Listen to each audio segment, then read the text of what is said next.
या coming towards you, Asia cup का एक फियास्को ना, एक उधम मचा, मगर वो उधम बीसीसीआई की तरफ से नहीं था, वो उधम था इंडियन मीडिया की तरफ से। एंड इवेंचुअली जी टीम कहाँ बैठेगी, कहाँ होगा, क्या मीटिंग होगी, किधर मीटिंग होगी, वो करते कराते अब एशिया कप का जो है वो स्केड्यूल का ऐलान हो जाता है। अभी भी बहुत शोर मच रहा है, अभी भी मीडिया की तरफ से बहुत बातें हो रही हैं, अभी भी आवाम की तरफ से बहुत बातें हो रही हैं, और बहुत सारे उनके मीडिया हाउसेज ये कहते हैं कि इवेंचुअली अभी क्या पता बैकआउट करना पड़े इंडिया को। आपको लगता है after all the statements by the government officials as well? Savera देखिए, कुछ लोगों को मसला है जी, और कुछ लोग जो है वो इस तमाम सूरत हाल में जो है वो स्टेक होल्डर बनने की कोशिश कर रहे हैं। वो कहते हैं ना कि बेगानी शादी में अब्दुल्ला दीवाना, तो वो वाला मामला इस वक्त यहाँ पर आपको ये दिखाई दे रहा है। अब एक बहुत इम्पोर्टेंट पहलू है जिस पर शायद किसी की नजर नहीं गई। एक तरफ वर्ल्ड चैंपियंस लीग में आपके साथ खेलने से मना कर दिया 5 खिलाड़ियों ने कि हम नहीं खेलेंगे, शायद आफरीदी साहब ग्राउंड में आएंगे तो हम नहीं खेलेंगे। अगर शायद आफरीदी साहब ग्राउंड में नहीं आते, इवन होटल में ही रहते हैं, तो फिर हम मैच खेल लेंगे। अच्छा जी, मैच नहीं हुआ, अब उनकी टीम फाइनल में भी नहीं पहुंची। उसके बाद आप देखिए कि भारत के वजीर खेल ने यह बयान दे दिया कि जी बायलैटरल सीरीज पर हुकूमत को कोई कंसर्न नहीं है, हो जाए बायलैटरल सीरीज पर सवाल है। फिर ये कहा गया कि जी ढाका में नहीं होना चाहिए इजलास, उसकी वजूहत थी क्योंकि आपको पता है कि भारत की टीम बांग्लादेश नहीं जा रही, लेकिन पाकिस्तान ने अपने मसल्स शो किए, 13 की जगह पूरे 25 लोग आ गए एनुअल जनरल मीटिंग में। राजीव शुक्ला साहब जो हैं वो वीडियो लिंक पर आए, एक बहुत खुश आइंद चीज़ थी। Chairman cricket board Syed Mohsin Raza Naqvi साहब जो एसीसी के प्रेसिडेंट भी हैं, उन्होंने कोई इसमें जो है वो बढ़त लेने की कोशिश नहीं की, क्योंकि जिंदगी का उसूल है कि आपके जीत जाने का मतलब ये नहीं होता कि आप बरतरी हासिल कर लें, और हार जाने का मतलब ये नहीं होता कि आप जिंदगी की दौड़ में पीछे रह गए। तो बहुत उन्होंने अच्छे तरीके से चीज़ों को जो है वो लेकर चलने की कोशिश की। अब उसके बाद इस बात पे तमाशा मच रहा है कि जी मोहसिन रजा नकवी साहब ने कैसे एक्स अकाउंट पर इस टूर्नामेंट के शेड्यूल का ऐलान कर दिया। तो आपको याद है 2023 में जब चौधरी ज़का अशरफ साहब लाहौर के मुकामी होटल में बैठे हुए थे, तो वहां पर भी जय शाह ने कोई आउट ऑफ द बॉक्स चीज नहीं की थी। वो उस वक्त एसीसी के प्रेसिडेंट थे, उन्होंने अपने एक्स अकाउंट पर बताया सेम सैयद मोहसिन रजा नकवी साहब पाकिस्तान क्रिकेट बोर्ड के सरबराह की हैसियत से नहीं, उन्होंने एसीसी के प्रेसिडेंट की हैसियत से ये काम किया। चले इसको भी मैं साइड में रख देता हूँ। ये दोगलापन क्यों है कि आप शाहिद आफरीदी के होते हुए मैच नहीं खेल रहे, लेकिन जब मैनचेस्टर के ओल्ड ट्रैफर्ड ग्राउंड पर दूसरे या तीसरे दिन वसीम अकरम साहब घंटी बजाने के लिए आते हैं, वहां पर आपने एतराज नहीं किया। वसीम अकरम तो पाकिस्तानी है ना, वसीम अकरम साहब के ऊपर आपने सवाल नहीं उठाया। वसीम अकरम साहब जो है वो पाकिस्तान का नाम है, पाकिस्तान का फख्र है, पाकिस्तान के लेजेंड खिलाड़ी हैं। तो इस चीज़ को समझने की कोशिश कीजिए, ये सिर्फ बातें ही और सिर्फ बातें ही हैं, और ये उस वक्त तक होता रहेगा जब आपको याद है चैंपियंस ट्रॉफी हो रही थी, भारतीय मीडिया ये कहानियां डाल रहा था कि जी टूर्नामेंट नहीं होगा और आखिरी वक्त पे भारत खेलने से मना कर देगा। फिर पाकिस्तान ने वो काम किया जो शायद कभी भारत ने सोचा नहीं था, फ्यूजन मॉडल आया। अब आप देखिए कि 5 अक्टूबर को पाकिस्तान और भारत की खवातीन टीमें वर्ल्ड कप में खेलेंगी कोलंबो में जी। उसके बाद सिचुएशन ये है कि तय हो गया है कि जी पाकिस्तान इंडिया का एशिया कप में भी मैच होगा, वो होगा मैच। तो अब वो कहते हैं ना कि खिसियानी बिल्ली खंबा नोचे, तो ये सारी चीजें उस वक्त तक चलती रहेंगी जब तक एशिया कप खत्म नहीं हो जाएगा। फिर वो आएंगे जी वर्ल्ड T20। ये पैसे का गेम है और ब्रॉडकास्टर का इसमें बहुत बड़ा इन्वॉल्वमेंट है।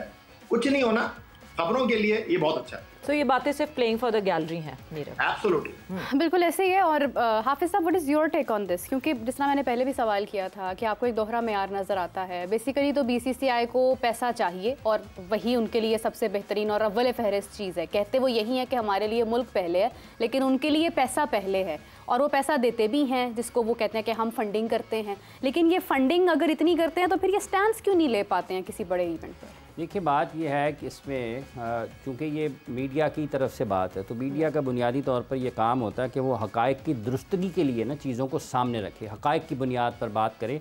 और जब आप हक़ाइक़ की बुनियाद पर बात नहीं करते हैं, अपनी एक आंख बंद करके एक ही आंख से चीज़ों को देखते हैं और आप इस इंतहा तक पहुँच जाते हैं कि फिर आपके पास वापसी का रास्ता नहीं होता, तो फिर आपकी ये सूरत हाल होती है जो इस वक्त उनकी है। वो बुनियादी तौर पर इंडियन मीडिया, जिसको मोदी मीडिया कहा जाता है, ये उनको एक अरसे तक आपने उनकी आंखें बंद करके, वो कहते हैं ना फॉरवर्ड किया मैसेज, जैसे आपके पास आया फॉरवर्डेड एज रिसीव्ड, ठीक है जी। हाँ। जैसे आपके पास आता है वो वैसे वो करते रहे। तो आज वो ये जो इस वक्त उनकी हालत है वो यही है कि जो उनको चंद बरसों तक उनको कहा गया है वो बोलते रहे हैं, और उनका ये ख्याल था कि होता कुछ नहीं है। तो उनका ये काम नहीं है, उनका ये काम नहीं है। जैसे आज पाकिस्तान में या कहीं भी ये कहा जाता है ना कि इंडियन क्रिकेटर्स जो हैं वो उनको बड़ा खौफ है, वो डर में है। ये जो इंटरनेशनल लोग होते हैं ना, जो बैन अवी सतह पर आपके मुल्क की पहचान होते हैं, इन्होंने कभी एक तरफ नहीं होना होता। इन्होंने हमेशा उसूल के साथ, हक के साथ और जो स्पिरिट है खेलों की उसके साथ रहते हुए अपने बयानात जारी करना होते हैं। ये कोई तरीका नहीं होता कि अगर आपके पास हुकूमती दबाव है तो आप अपनी हुकूमत के दबाव में आके कोई बात कहना शुरू कर दें और 3 महीने के बाद, 3 हफ्ते के बाद आप उससे मुंह मोड़ लें और किसी और तरह की बात कर दें। तो ये बुनियादी तौर पर जहाँ तक ताल्लुक उनके मीडिया का है, वो मोदी जाने, उनका काम जाने। जो मोदी ने उनको कहा है वो कहते रहे हैं, वो भुगते हैं। अब उनको तकलीफ हो रही है, इसलिए हो रही है कि खेलों के मुकाबले नहीं रुक सकते। बट हाफिज साहब, एक बहुत इंपॉर्टेंट बात आपने अभी 1-2 दिन पहले जब हम ये डिस्कशन कर रहे थे तो आपने कही थी कि ब्रॉडकास्टर्स जो हैं वो एहसान नहीं कर रहे होते किसी के ऊपर, दे आर मेकिंग बिजनेस, वो रेवेन्यू जनरेट कर रहे होते हैं। सो वो जो रेवेन्यू जनरेशन है, अगर हम उसको ब्रेक करते हैं, मतलब अगर 170 मिलियन USD के ये ब्रॉडकास्टिंग राइट खरीदे गए हैं 7 साल के लिए, तो 15% शेयर जो है वो मेन मेंबर्स जो होते हैं उनको मिलता है, जिसमें अफगानिस्तान, श्रीलंका, बांग्लादेश, पाकिस्तान और इंडिया आता है, यानी 3.6 मिलियन USD। मगर जब इस ब्रॉडकास्टर से हमारा ब्रॉडकास्टर खरीदता है तो हम 10 से 12 मिलियन USD का खरीदते हैं, तो वो बिजनेस तो सामने रेवेन्यू आ ही रहा है ना। देखिए, बात ये है कि पाकिस्तान में उसकी राइट्स की बातचीत चल रही है ना जी, कि आपको किस तरह से क्या मैंने और याया ने मिलकर ख़रीदने हैं तो हम दोनों दिखा रहे हैं, कोई 2 इदारे मिलकर ख़रीदने हैं तो उसको दिखा रहे हैं। ये सारे स्टेक होल्डर्स हैं ना, स्टेक होल्डर्स हैं। हाँ। तो या तो एक काम आप अकेले कर रहे हैं तो फिर आप किसी भी तरीके का स्टैंड ले सकते हैं। हाँ। और जब आपको ये पता है कि आपके साथ 2, 4, 5, 6, 7 और लोग भी शामिल हैं और उनके माली मफादात भी हैं, उन्होंने दुनिया में घूमना फिरना भी है, एक दूसरे से मिलना जुलना भी है, इसलिए जब आप इस सतह पर होते हैं, इस ऐसे मामलात में होते हैं, तो फिर आपको सबकी बात सुनना पड़ती है। ये कोई मौक़िफ़ है ही नहीं है। हाँ। ये कोई मौक़िफ़ ही नहीं है कि जी हम नहीं खेलेंगे। जैसे शाहिद का जिक्र किया, ये तो बिल्कुल ऐसी बात है ना, शाहिद जो है ना वो होटल के कमरे में रहे और वो ना आए, बाद में नहीं नहीं होटल के कमरे में बैठे टीवी पे तो देख रहा है, उसको कहीं टीवी भी बंद करे, हमें ना देखे। वो नहीं, टीवी बंद करा दिया। और देखे ना, एक एग्जीबिशन मैच के लिए आप इतना केओस क्रिएट करें। मगर याया, आपसे भी मैं इस पे इनपुट लेना चाहूंगी। परसेप्शन बर्स्ट करना ज़रूरी है इस बात का कि नहीं जी हमें माली फ़ायदा होता है जब इंडियन, ठीक है इंडियन वो हैं ब्रॉडकास्टर्स, इंडियन हैं, मगर वो हमसे पैसे कमा रहे हैं। देखिए सवेरा, ये आम ख्याली और खुशफहमी को अब खत्म हो जाना चाहिए कि जी पाकिस्तान क्रिकेट बोर्ड को, पाकिस्तान क्रिकेट को इंडियन क्रिकेट बोर्ड फायदा पहुंचाता है। नहीं, ये ताली दोनों हाथों से बचती है, ये 2 वे ट्रैफिक है। ये ऐसे नहीं होता, वरना भारत खेल ले, फिर अपने श्रीलंका से खेल ले भारत, बांग्लादेश से खेल के पैसे बना ले। जब तक पाकिस्तान इंडिया से खेलेगा नहीं, उसमें आप ये कह लें कि चाशनी नहीं आएगी, उसके अंदर अट्रैक्शन पैदा नहीं होगी।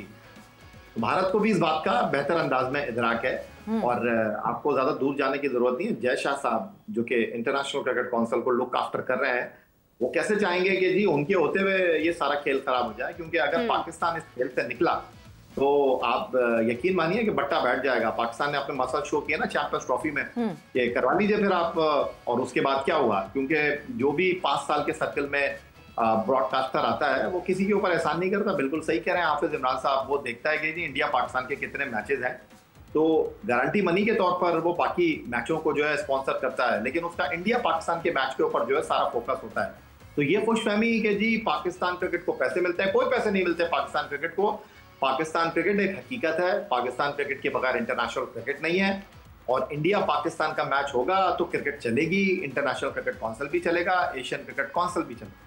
बिल्कुल सही। सवेरा, आपकी क्या टेक है इसके ऊपर? क्योंकि जब भी हम देखते हैं ना ये टूर्नामेंट्स आते हैं, अब तो जय शाह साहब खुद बैठे हैं कुर्सी संभाल कर, देखिए रेवेन्यू जनरेशन तो है, बिल्कुल रेवेन्यू जनरेशन तो है। हमने न्यूयॉर्क में देखा कि कितनी तेजी से जो है, जो न्यूयॉर्क में पाकिस्तान इंडिया का मैच हुआ था उसके रेवेन्यूज और जो बाकी सारे मैचेस के रेवेन्यूज थे वो कम थे इसके पूरे रेवेन्यूज से।